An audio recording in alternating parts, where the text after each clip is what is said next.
Hard Crypto YouTube. Crypto Hobo here, back with another of my tales from the cryptosphere.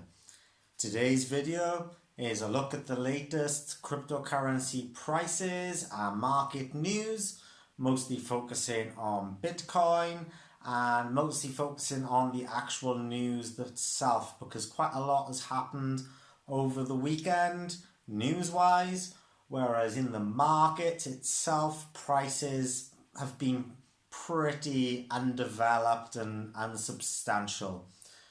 But we will take a look at them anyway. If that sounds good to you, stay tuned, let's do it. Looking at the price of Bitcoin, Bitcoin actually fell below the trading psychological support level of $38,000, which I have mentioned in the past.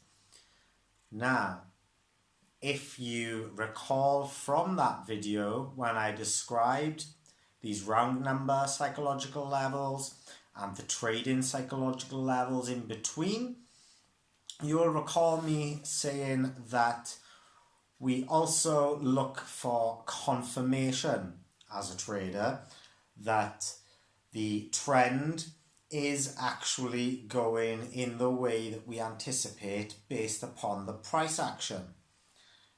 Now, you will see that Bitcoin actually dropped to below 38,000 and it was trading in the 37 to 38,000 region before popping back up above 38,000, and at the time of recording it's actually just sitting below that now at around $37,800. Now personally, because this price is obviously still consolidating, it's still pretty much for all intents and purposes 38,000. My personal opinion is that this does not mean that this 38,000 support has been broken, because of the nature and the volatility of markets and trading volume, and it being a global market and there being different prices on different exchanges due to their own levels of liquidity and stuff like this. I personally wouldn't say that slightly dropping below the perfect round figure of 38,000 and hovering around it slightly above or slightly below is indicative of any sort of downward trend, and thus I probably wouldn't personally think that this means that the price is now going to go down to 35,000 and test that support.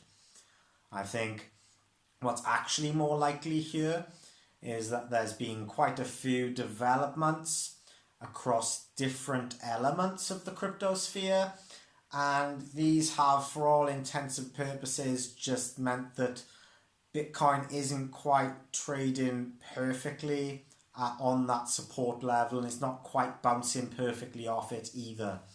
It's teetering around it, and it's in that ballpark. And for me, that in no way indicates a downtrend. If Bitcoin had broken down through that 38,000 level and went down quite quickly to 37, and then maybe was trading between 36 and 37 for a while, then I would suggest that yes, this support has been broken, and now we are looking at a new trading range of 35,000 to 38,000 between the round figure, normal psychological level of 35 and the trading psychology level of 38. That hasn't happened, so for all intents and purposes the markets are pretty much where they were at the end close of the traditional legacy markets last week, with Ethereum pretty much still being around $2,700 at the time of recording, and altcoins kind of still doing what they've been doing recently and kind of just bleeding out a bit, because again, in a previous video I mentioned that altcoins are very reliant on the market cycles and the flow of capital through the cryptocurrency ecosystem, where Bitcoin goes on a rally, and when it consolidates, profits are taken. Those profits tend to have some sort of trickle-down economic effect into ETH. ETH pumps a bit, consolidates, those profits are taken, they get reinvested into lower and lower market caps, and that's when we see an alt season. And then alts go kind of crazy because they have very low liquidity in comparison to higher cap assets. Moving on to the most significant cryptocurrency news over the course of the weekend and leading into this week, we start with Warren Buffett and Charlie Munger and Berkshire Hathaway. Now, quite a lot has been made of this story, with Warren Buffett's basic soundbite that he wouldn't buy Bitcoin if it was $25, and basically saying how he thinks that cryptocurrency is a scam and all of this kind of thing. We have to kind of take this on face value. In cryptocurrency, we tend to get a little bit butthurt and our egos get a little bit bruised and damaged whenever somebody like Warren Buffett or Gary Gensler comes out with some negative opinions or FUD. Peter Schiff is another classic one as a gold bug. He's constantly producing these little sound bites which are quite anti-Bitcoin and anti-crypto. But ultimately we have to take them in context, yeah? Warren Buffett, Charlie Munger, Berkshire Hathaway are phenomenally successful at what they do.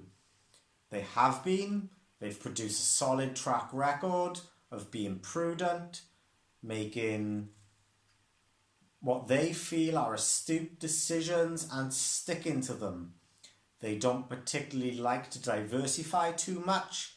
If they feel that they've backed a winner, they back it to the hilt.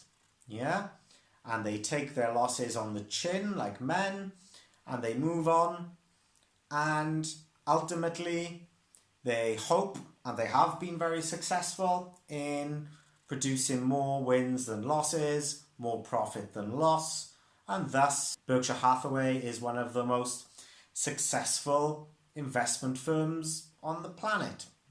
So we can't dismiss what Warren Buffett says, but also we have to take it in mind that cryptocurrency is a massively speculative asset class.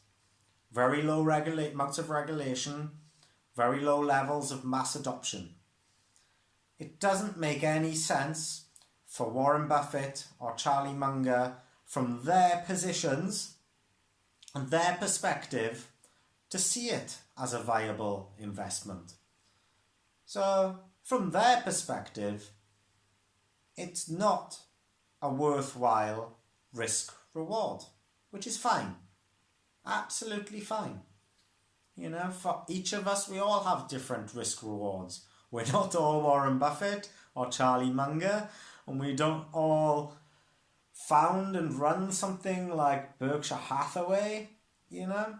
We're all starting from our own places. We are where we are in life and our investments and wealth, and we have our own goals and achievements and aims. So it's worth bearing in mind. It's worth taking it on board. But also we must see it for what it is. And for me, it's not worth really getting too worked up about this kind of thing. Elsewhere in the crypto sphere, we saw that Solana, a layer 1 blockchain which is said to be a competitor for Ethereum, so it can host smart contracts and dApps on its protocol, on its blockchain. Solana is actually in the midst of recovering from a blackout.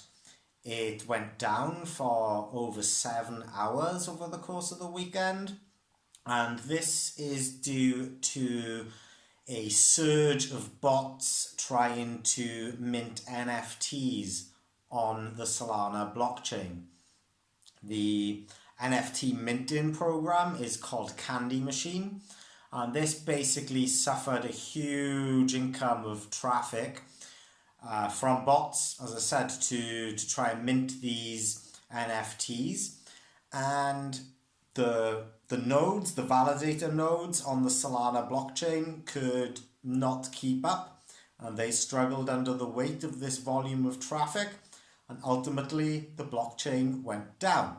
Solana is a layer 1 protocol that is dubbed an Ethereum killer, and the reason for this is because it offsets some of the benefits of decentralization and essentially is a more centralized version of Ethereum, and this trade-off ultimately feeds into lower gas fees, lower transaction fees, and what they claim is a higher throughput, transactions per second, TPS. Now, developers for the Solana Foundation said that the traffic reached a record-breaking high of 4 million transactions per second at around about 8 p.m. in London on Saturday. And by Sunday morning, validators had successfully completed a cluster restart, and that the Solana network was then operating at a degraded performance as the nodes all slowly came back online. This isn't the first time in recent history where Solana blockchain has gone down, and it's starting to get a little bit of form for this.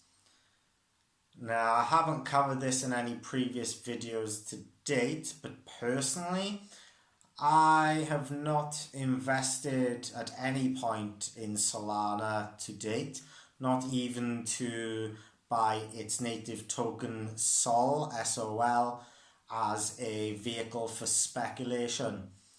And the reason for this really is because I am always on the prudent side of things and mitigating my risk, and I like low risk with rewards over a long period of time rather than high risk and potentially high reward in a shorter period. I remember when Solana first got listed, and this was back in maybe August of 2021, and it got a lot of traction very quickly, the same as other Ethereum killer layer 1 blockchains such as Avalanche, AVAX, and Phantom, FTM.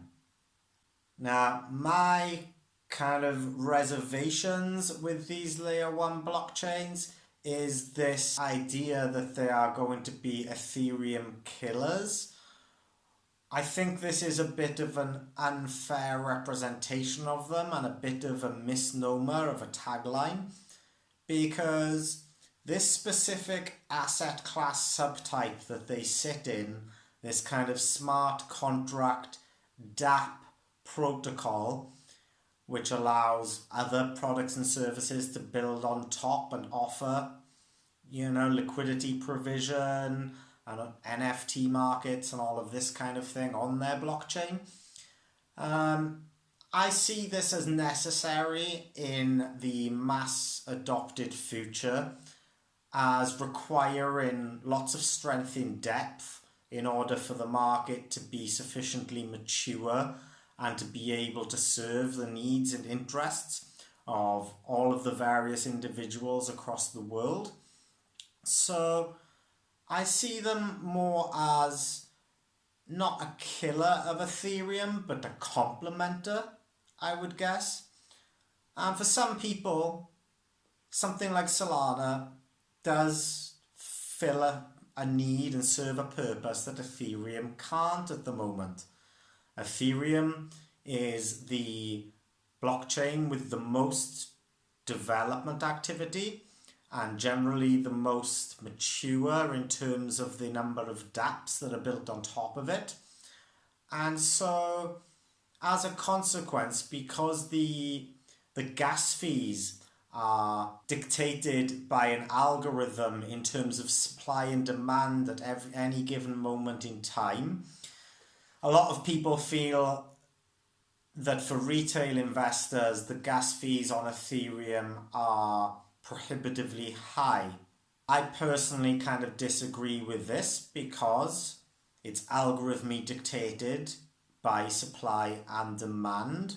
So it stands to reason that the most active blockchain in any given moment is going to have higher gas fees.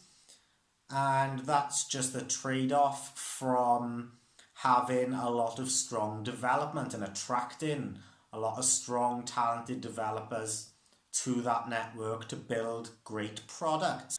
Now, the concern here with Solana is that evidently the blockchain isn't capable of handling the kind of throughput that they anticipated it would be able to handle. Generally, the throughput is the transactions per second, or the TPS. And in simple terms, we should be able to see that if a protocol says it can handle 1 million transactions per second, it should be fine doing that. But there are other technical nuances that come into play, such as the number of validated nodes and things like this, which means that this TPS figure can be a little bit misleading sometimes. And so it's not just a case of it is exactly how it looks on the tin every single second of every single day. Okay? Now, Solana have traded off some decentralization in order for the TPS to be higher and for the gas fees to be lower.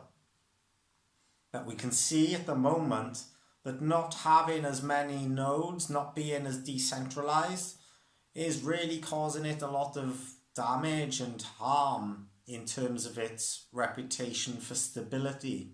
And like I said, this isn't the first time that this has happened. Back in January of 2022, there was a wave of different blackouts and service issues. One of them lasting as long as 18 hours. And this was off the back of declining prices starting in November.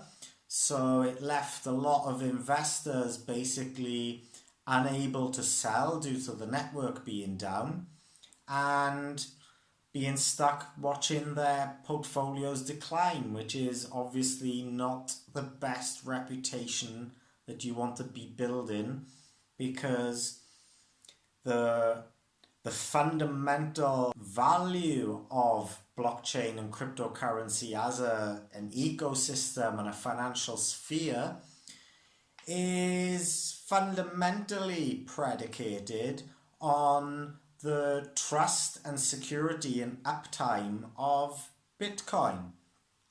And we can look to something else like Litecoin, for example, LTC, which is another layer 1. And this is a hard fork of Bitcoin. It's basically taken the Bitcoin source code and it has built upon that and made adjustments in order to satisfy their own use case and tokenomics and things like this. And this has been up running successfully without any hacks or exploits for pretty much as long as it has been live, and very much in the same vein as Bitcoin. So we can see that there's big discrepancies here between the ability for some layer 1s to be decentralized and very stable and secure and have all of this uptime, and then more centralized blockchains potentially suffering with downtime and network issues when their network becomes overloaded and the amount of nodes that they do have simply cannot cope with the number of transactions that are attempting to be processed at any given time. Moving forwards, this is really problematic when it comes to mass adoption, because as more and more people enter the space, the demand is only going to get higher on these networks. And if you can't cope with the level of activity that bots are putting through your network now, then serious questions are going to be asked of that network when twice the number of people are operating in the space, or 5 times as many, or 10 or 20 times. You know, we have a global mass adoption rate at the moment of maybe like, 0.1 or 0.2% or something. It's really, really quite small in mass adoption terms globally, even though in the West we can feel that maybe everybody knows about blockchain and cryptocurrency in America or in the UK and Europe. The global knowledge and global adoption is actually still quite tiny, which leaves us lots of potential for the upside. But the ones that are going to really benefit from that potential and upside and are really going to harness it and thrive in a mass adopted environment are going to be the ones that ultimately have the trust. This is not to say that Ethereum also doesn't experience downtime. In fact, the Bored Ape Yacht Club recent airdrop was also enough in terms of demand to cause Ethereum a lot of issues. The difference is that Ethereum generally will suffer a lot less of these issues because A, it's more decentralized, so there's more nodes and more validator nodes in particular that are able to process the transactions, and also because the gas fee is perceived to be a bit high for a lot of retail and maybe expensive.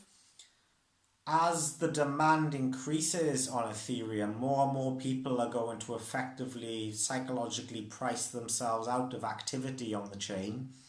And this will also help to manage and mitigate the chain's ability to offset the number of transactions coming in and deal with them, whilst also limiting how much demand there is, because there comes a sweet spot where some people don't want to use the blockchain anymore, and then the demand and the capacity is available for those that do. Moving on to other news, there has been a cyber attack in cryptocurrency. These things keep happening and will keep happening all the time as more backdoors and exploits are found, and then it's hoped the developers will close them off, and over time the entire ecosystem will learn and develop and grow from this and ultimately become more robust. This time the latest victims are Fei Protocol and Rari Capital, and this has ultimately led to a loss of over $80 million across the two protocols.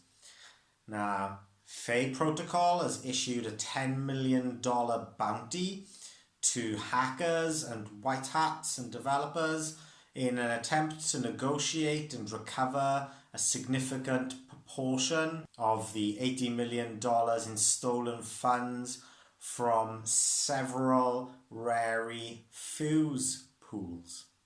BlockSec have disclosed that the hacker who stole the funds took advantage of what is known as a re-entry weakness, which will be a weakness, an exploit in the smart contract for the pools, and this was in Rari's fuse lending protocol. According to a tweet from PeckShield, This is the same weakness that was exploited by hackers to target additional forks of the Compound DeFi protocol. Now, FEI, F-E-I, is an algorithmic stablecoin. So the exploit has basically withdrawn funds from the pools on Rari Fuse, which was using this FEI token stablecoin as part of its liquidity provision. Indeed, according to CoinGecko.com, FEI has a market cap of more than $500 million in total, making it the 11th largest stablecoin in market cap in the cryptosphere. Now, from what I can tell, it seems as though these Rari Fuse liquidity pools were pairing FEI, F-E-I, with wrapped Ethereum.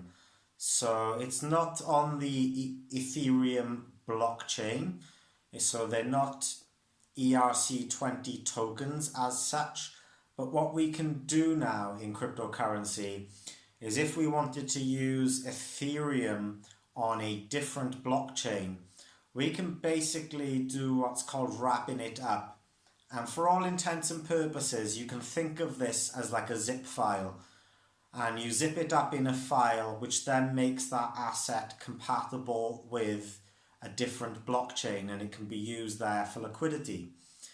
And it seems as though the hacker who committed the exploit basically got away with around $80 million worth of wrapped Ethereum. Now, this isn't the first time Rari Capital has been involved in a hack recently. In May 2021, it was the victim of a separate type of exploit, and on that occasion, a cyber criminal stole around $10.5 million, and that equated to around about 2,600 Ethereum at the time.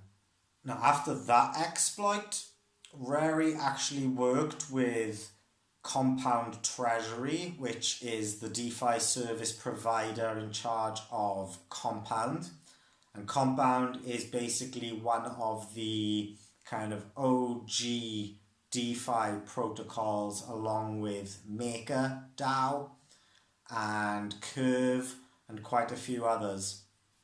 And this kind of highlights some of the risks inherent in cryptocurrency still and DeFi. You know, we see every day that there's new protocols popping up, and they're forks from very well established protocols a lot of the time. But the problem is that if the new developers don't fundamentally and intrinsically understand all of the code, then they're unable to see where there's the potential for these exploits. And all they can then do is be reactive rather than proactive in terms of shutting these backdoors. And this follows on from the Ronin network and Sky Mavis, who suffered a $600 million exploit recently, and they have announced their intentions to improve their smart contracts, and Rari are obviously going to have to do the same.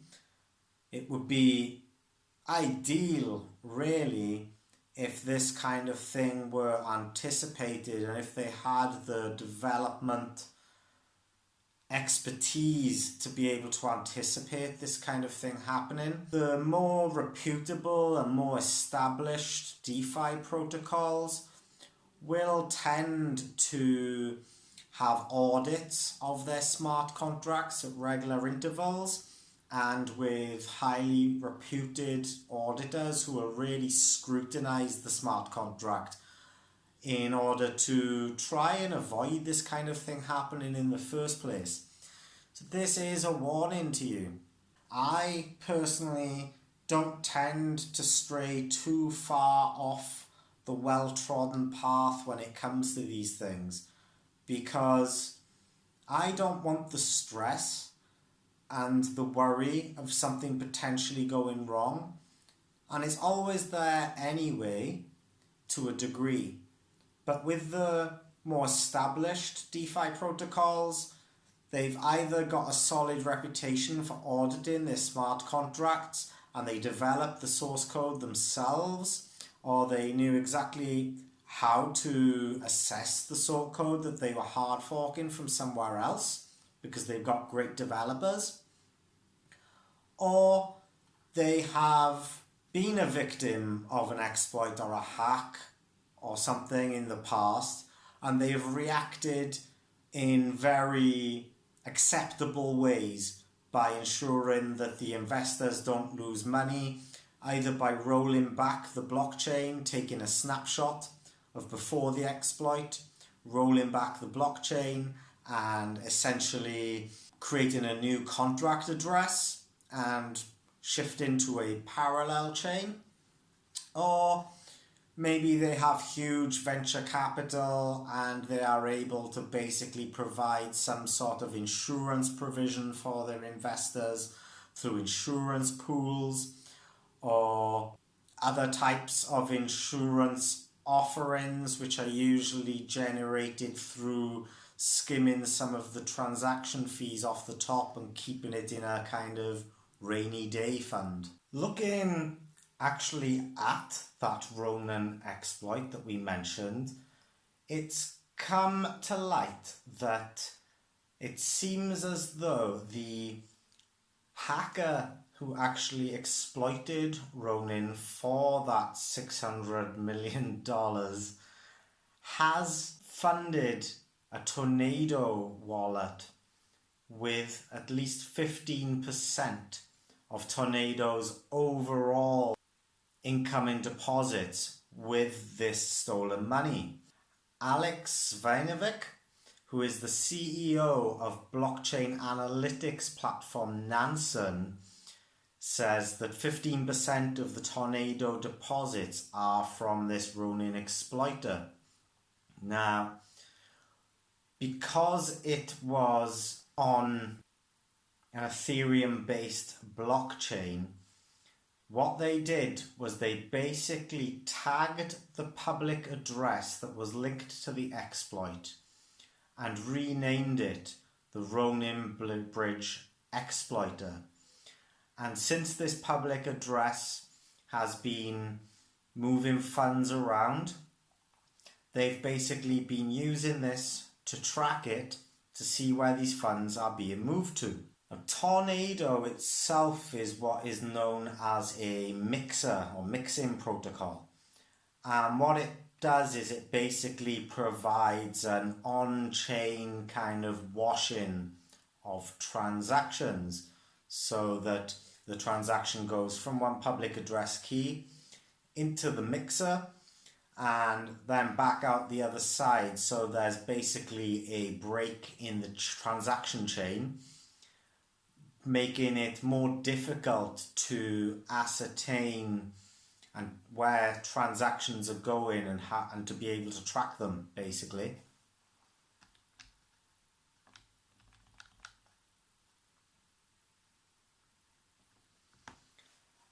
And yeah, so this exploit took place on March 23rd. It was to do with the Axie Infinity Play to Earn NFT platform game, which is hosted on the Ronin network, designed specifically for Axie. They've been tracking the activity of the public address key since then and have basically observed continuous movement of Ether for two different addresses. And the transaction history showed that 20 transfers were made to the same Tornado wallet, and each of which sent over 100 ETH. Earlier this week, the United States Federal Bureau of Investigation, the FBI, revealed that they believe the Lazarus Group, which is associated with the Democratic People's Republic of Korea, North Korea as many people will know it as, DPRK, was behind the attack itself. Lazarus Group have since been sanctioned by the US Treasury Department. Reports suggest that the Lazarus Group is known to use illicit revenues for Pyongyang to be able to fund the totalitarian nation's nuclear and ballistic missile programs. And as I said, Tornado Cash is a mixer platform, and it provides basically transaction privacy by breaking this on-chain link between the source and the destination address. And they've come under a lot of criticism as a result of this for basically facilitating and aiding many exploiters to be able to conceal their addresses and withdrawing these fraudulently gained funds.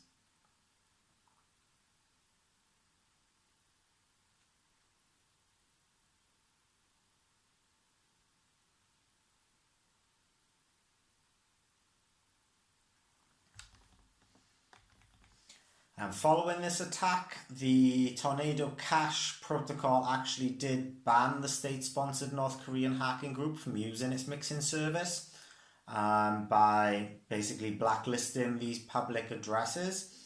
Although, there's nothing to say that they can't create more addresses or somehow mask the IP and find some other backdoor way of continuing to use Tornado Cash or some other similar kind of protocol which allows them to continue with their activities.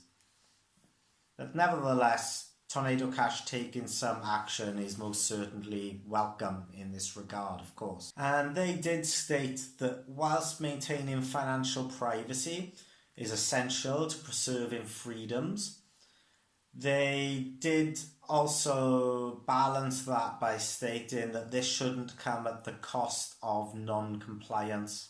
Looking to Europe and in regards to further progression of regulation and this kind of thing, in Belgium, the market regulator FSMA, the Financial Services and Markets Authority, has basically announced a new rule requiring all cryptocurrency exchanges and custodial wallet services that's operating in the jurisdiction of Belgium to register with the agency from the 1st of May. And this new regulation is part of Belgium's ongoing efforts to regulate the crypto industry as it grows and ensure businesses operating in the space are basically held to the high standards of safety and security. This is obviously great news moving forward. Whilst regulation does dilute some of the intrinsic appeals of cryptocurrency in terms of not having to have documentation and things like this in order to have essentially a bank account or a savings account or something. We do also need regulation in order for consumer protections to be adequately available and for cryptocurrency exchanges to be held to degrees of scrutiny in how they operate, and to obviously try and limit the effects that any bad actors may have, cyber criminals and this kind of thing, in operating successfully within the cryptosphere. For us, as retail investors, I personally think this is great. The less criminal activity that is engaged with on the blockchain and in cryptocurrency, the less that this can be used as a stick to beat us with as a source of FUD, fear, uncertainty and doubt. These bad actors already operate very successfully in the fiat currency sphere, and many of them don't really understand that blockchain and cryptocurrency is very public and very transparent and not a particularly great vehicle for masking criminal activity. But if they don't understand this, they may think it's all anonymous and they may think it's actually advantageous compared to fiat currency. And the bad news for us is that for as long as they think that and believe that, and they commit their crimes trying to use crypto as a way of covering them up, this is always going to be a source of FUD from governments and other regulatory bodies and such.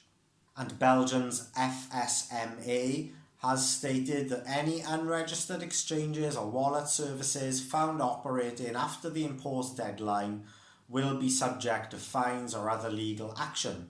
I think this is probably fair, so long as the action that they face is proportional and commensurate to the action that any other financial services or economic body would face if they committed the same infringement.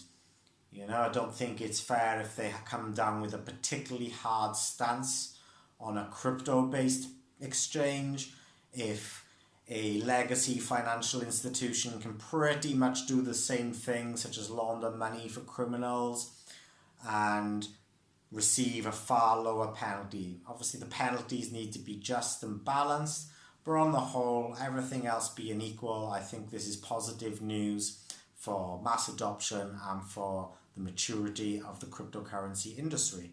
Moving on to some more positive and encouraging and pretty exciting news. The former Nintendo of America president and COO Reggie Fils-Aimé has basically endorsed blockchain for gaming, stating he's a believer in the technology. And furthermore, he name-dropped Animal Crossing as the kind of game that would be really conducive to blockchain gaming in general. Now, this is fantastic news for gamers and for the crypto industry alike. Animal Crossing is a massive game in worldwide terms and in terms of global sales. It's hugely popular. It has all of this kind of evocational, emotive originality in its design and its gameplay that we come to expect from Nintendo, where they always tend to put fun before anything else. And we've seen in the general traditional gaming space and also in cryptocurrency gaming to date that this isn't always necessarily the case. And one thing we've really been screaming out for is for games to enter the space which are super, super fun and addictive, as good as any other AAA title in the legacy gaming sphere, but also have very novel and unique, workable, attractive, appealing ways of integrating the benefits of blockchain, whether it's play to earn, move to earn, learn to earn, all of these kind of little models that we've discussed briefly in previous videos, and bringing this all together is pretty exciting for me. Now, the former Nintendo boss Fils-Aimé was speaking as part of a panel for SXSW, and he said he believed the blockchain could work in gaming if it's implemented from a player's perspective. And using Animal Crossing as an example, he stated he believed it could appeal to players if they were able to profit from some of their creations in the game. Beautiful. Now, in his own words, I quote, "I'm a believer in blockchain," he said.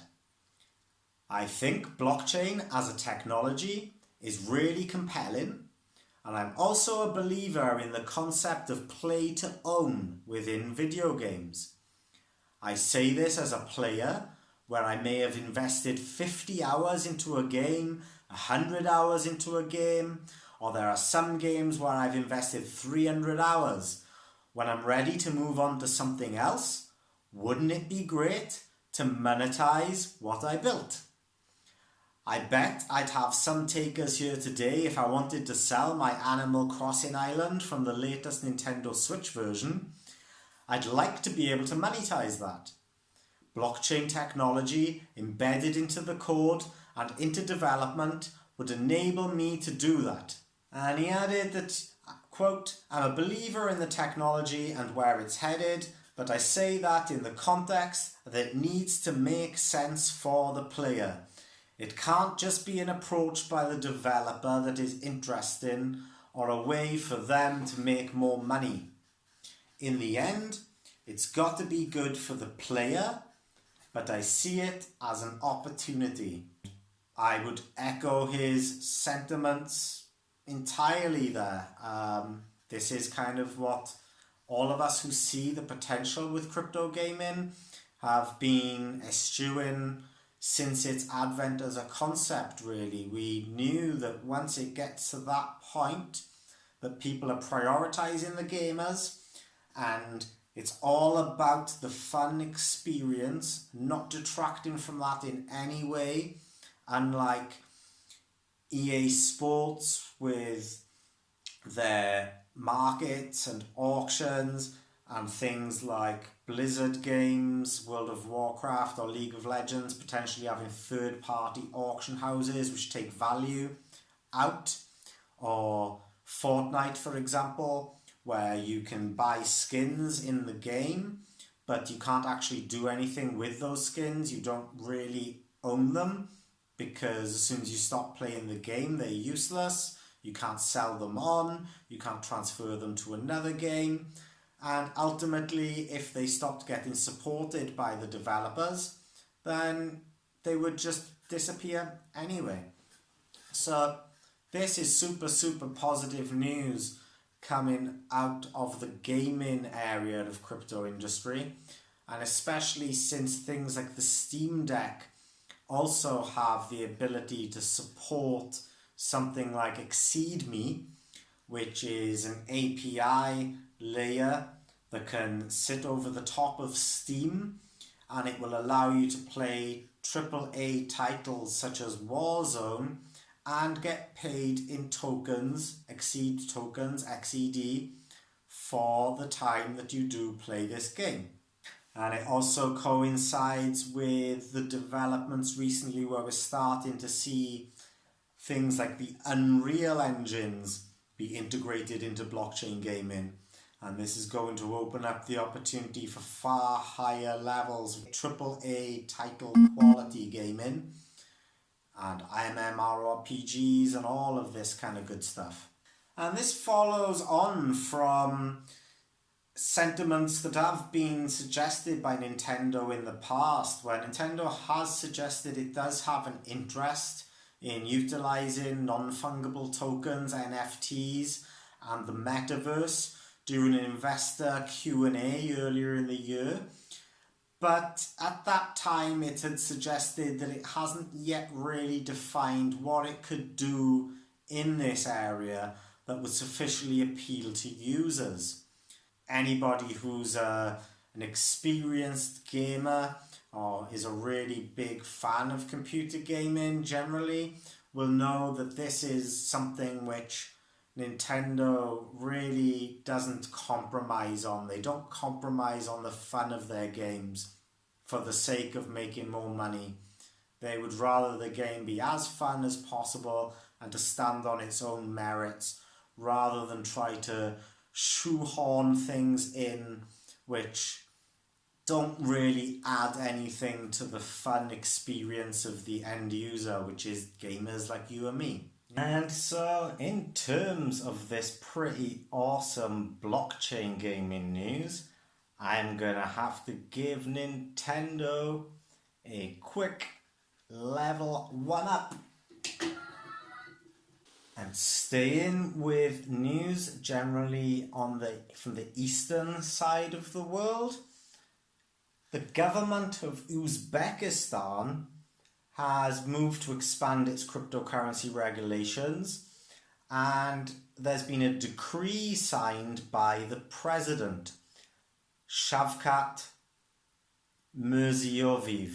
Now, President Mirziyoyev has signed this document into decree which provides definitions specifically for terms like crypto assets, exchanges, mining, and determines the main regulatory body and focus for how they intend to approach the industry. Again, awesome news in terms of mainstream adoption. Now, Uzbekistan is maybe not one of the most talked about nations in geopolitics or in the cryptocurrency sphere or industry, but it is keen, obviously, to expand its regulatory framework, and the Central Asian nation has stated that its goal is to further develop digital technologies, create favourable conditions for entrepreneurship, and improve the legislation in this sphere, which sounds wholly positive in terms of having logical, rational compliance that encourages innovation, but also looks to rein in and stifle bad actors and criminals and all this kind of negative thing which we really could do without in the industry in order to have a nice, robust, mature ecosystem.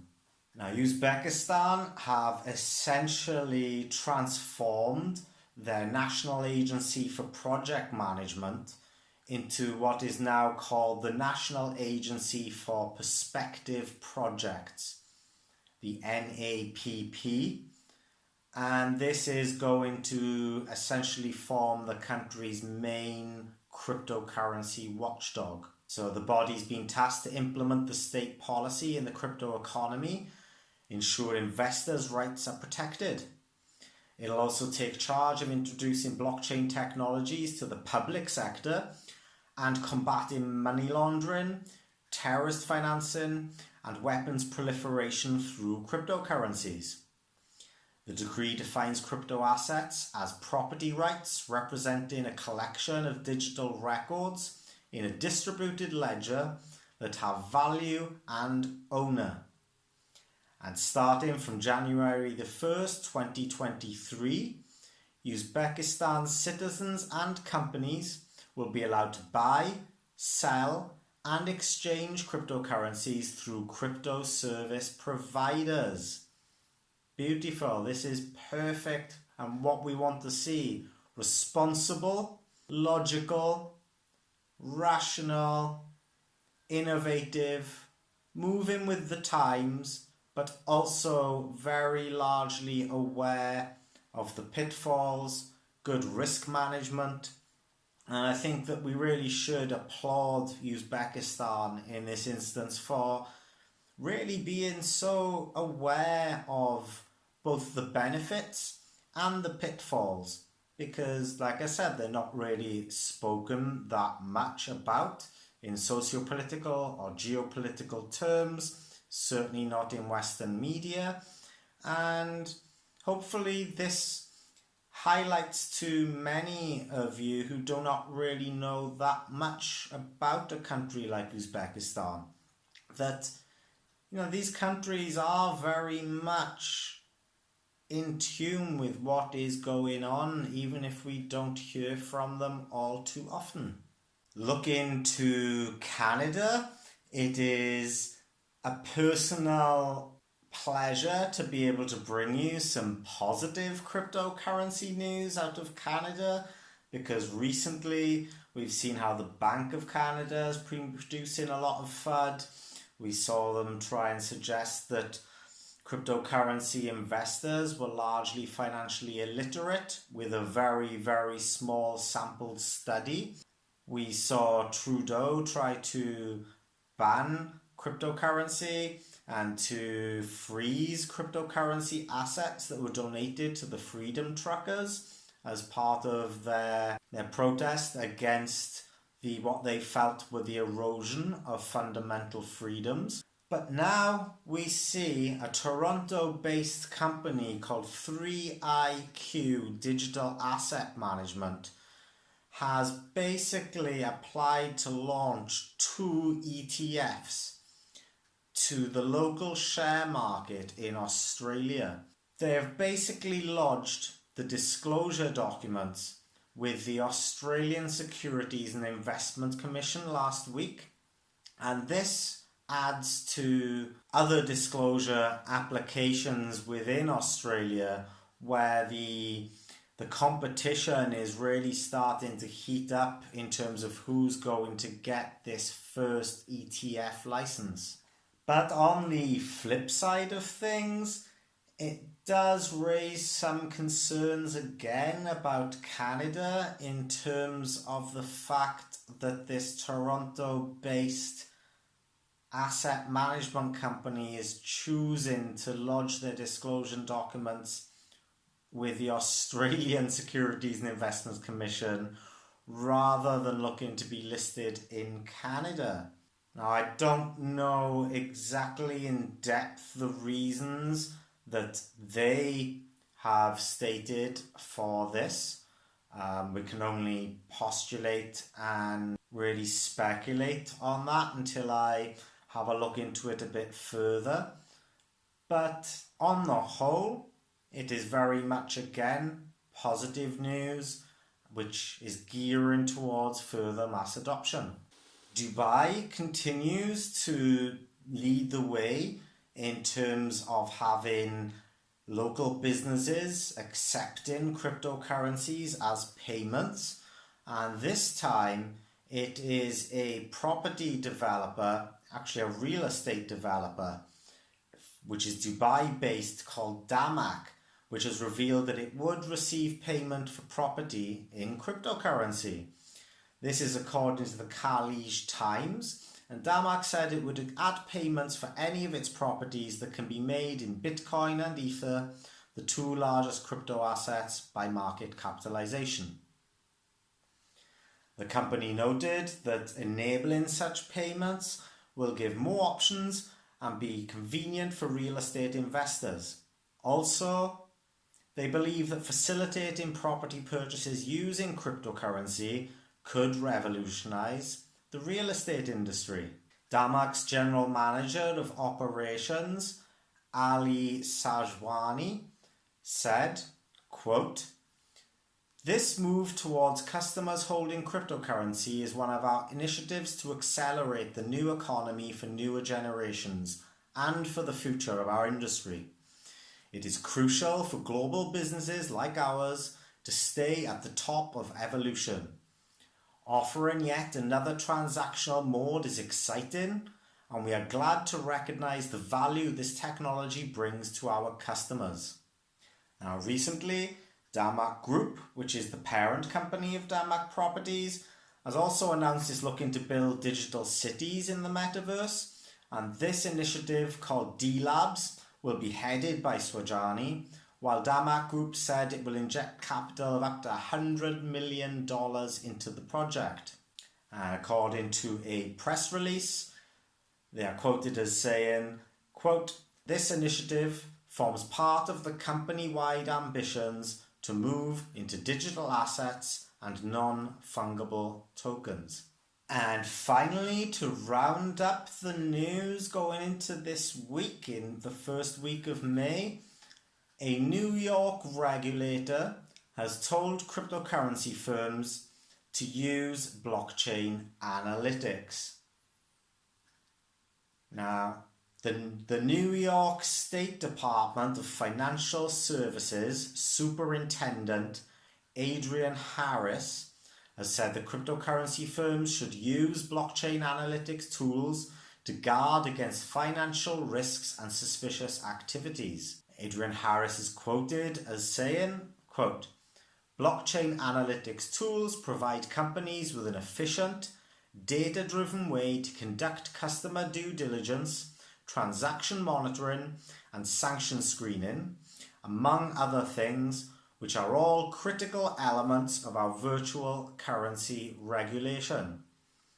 We expect regulated entities to utilize best practices to uphold the safety and soundness of virtual currency market and to protect consumers." Again, in terms of the sound bites and the general aesthetic of what they are trying to achieve, or what they say they're trying to achieve with this regulation. I don't think anybody who actually really wants a stable, mature, mass adopted cryptocurrency market would really argue with any of this. And again, this is a super net positive for the cryptocurrency space. It reinforces what we're hearing from the likes of Dubai and Uzbekistan, but it's also adding that weight of legitimacy too, because it would be easy for people to maybe dismiss a country like Uzbekistan, or as we saw recently, Nepal, in terms of their desires and their motivations. So to have this coming out of New York, which is, renowned globally as one of the financial epicenters of the world in terms of financial and digital services and this kind of thing, this really underpins where we are going, how the regulation is likely to be shaped, giving us a fair degree of confidence that ultimately regulators can see that there's very little point in trying to impose any overly restrictive regulation, because that's just going to push any bad actors or anybody who wants to try and avoid the regulations into a dark market, essentially, like we see with the dark web. Yeah, people who want to avoid detection online will naturally maneuver into a darker market or a black market.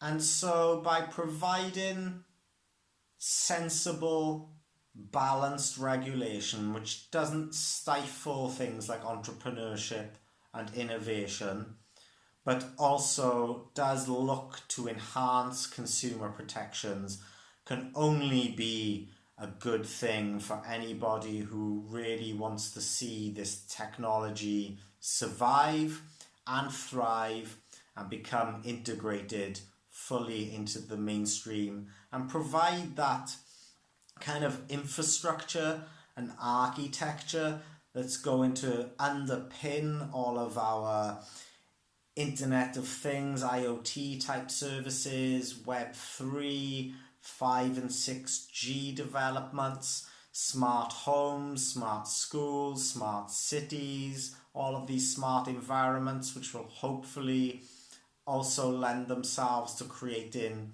efficiencies in things like energy consumption and also efficiencies in human capital, because if we can become more efficient in the way that we do things and sensibly use stuff like AI and interconnected devices to execute actions or behaviors that we would ultimately like to occur, then this frees us up to do more creative and fulfilling endeavors which can ultimately advance our own sense of well-being and value and place in society, but also advance humanity in a way that really elevates us all together in a democratized and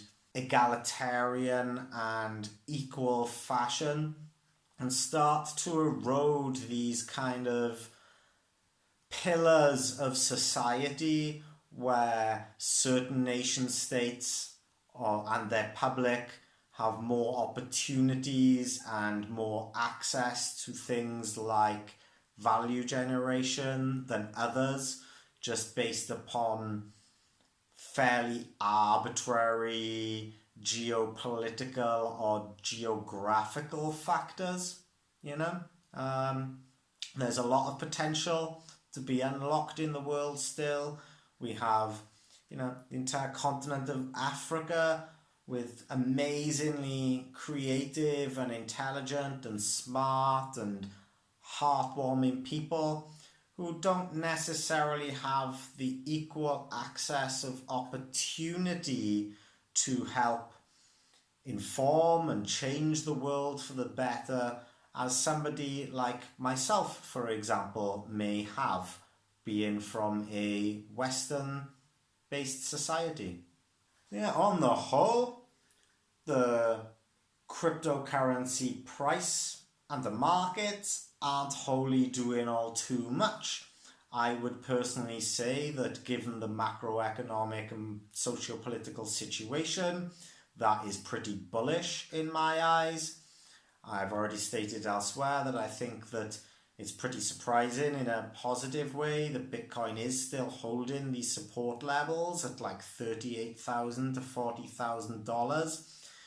And given what's happening in the world, I'd fully have expected, if you'd asked me, I would have predicted that it would not have been able to manage that, and we would probably be looking at the kind of 32,000, maybe even flirting with 28,000 at dangerous levels at that point in terms of bull market cycles.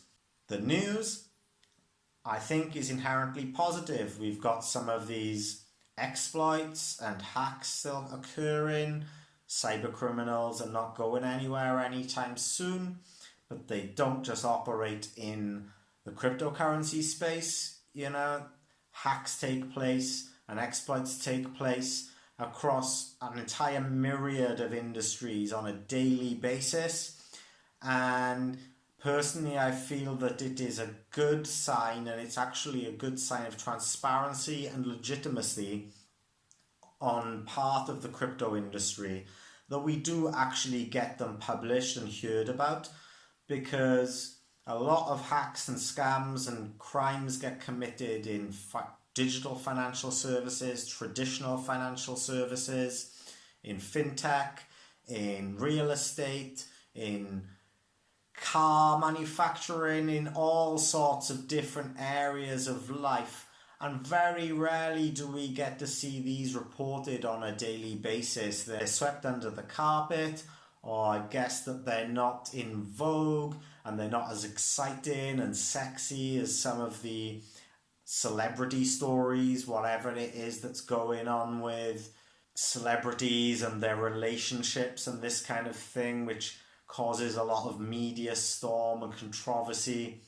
So for me, I really do support and encourage the crypto industry and crypto media to continuing to provide this transparency, because it's really holding these protocols to account.